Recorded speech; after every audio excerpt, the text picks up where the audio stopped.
જય માતાજી બધાને। તો આજે ફ્રેન્ડ્સ આપણે વધેલા ભાતમાંથી એટલી સરસ વાનગી બનાવીશું ને કે જે હેલ્ધી છે, બનાવી એકદમ સરળ છે અને વધારેમાં વધારે 10 જ મિનિટમાં બની જાય છે।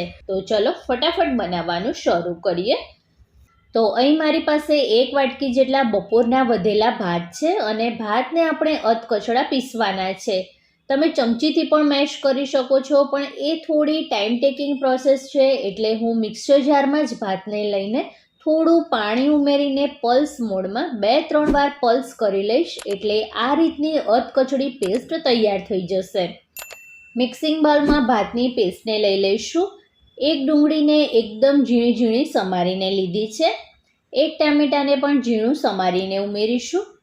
તીખાશ માટે લીલા મરચાં, ઝીણી સમારેલી કોથમીર, 2 ચપટી હિંગ, અડધી ચમચી હળદર, 1 ચમચી ધાણા જીરું પાવડર, 1 ચમચી કાશ્મીરી લાલ મરચું પાવડર, 1 ચમચી અજમો ઉમેરીને બેટર સાથે સારી રીતે મિક્સ કરી લેવાનું છે।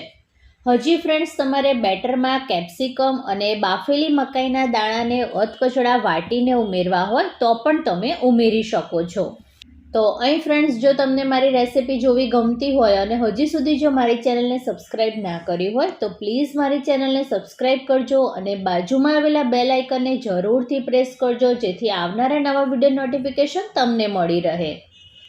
નાસ્તાના સારા બાઇન્ડિંગ માટે 2 ચમચી ચણાનો લોટ અને નાસ્તાને ક્રિસ્પી બનાવવા માટે 1 ચમચી ચોખાનો લોટ એડ કરીશું।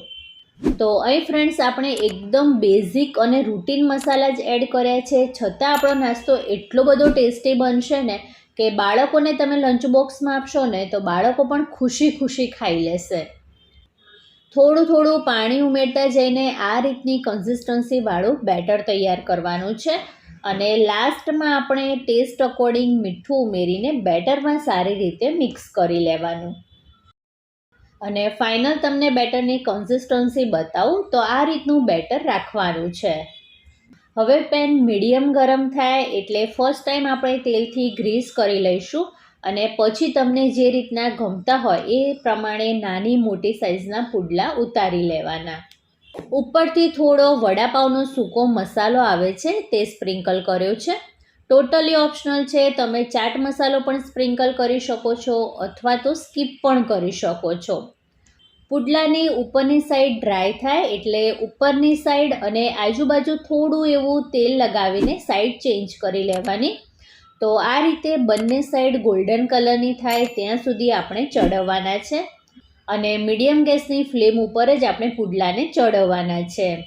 તો અહીં બેટરમાં આપણે ઈનો, સોડા કંઈ જ એડ નથી કર્યું, છતાં આપણા પુડલા ટેસ્ટમાં એટલા બધા સોફ્ટ બનશે ને કે ઘરમાં જો દાંત વગરના વડીલ હશે અથવા તો નાના નાના બાળકો હશે એ પણ ખુશી ખાઈ લેશે। તો અહીં ફ્રેન્ડ્સ, જો તમને મારી આ રેસિપી ગમી હોય અને તમને થોડી પણ યુઝફુલ થાય એવી હોય તો પ્લીઝ વિડીયોને લાઇક કરીને ચેનલને જરૂરથી સબસ્ક્રાઈબ કરજો। તો ખૂબ જ ટેસ્ટી એવા વધેલા ભાતમાંથી પુડલા બનીને તૈયાર છે। તમે ટોમેટો કેચઅપ અથવા તો દહીં સાથે પણ ખાઈ શકો છો, ખૂબ જ ટેસ્ટી લાગે છે। તો તમે ક્યારે બનાવો છો એ મને કમેન્ટ કરીને જરૂરથી જણાવજો। ફરી મળીએ આવા જ નવા વિડીયો સાથે, ત્યાં સુધી bye bye, thanks for watching.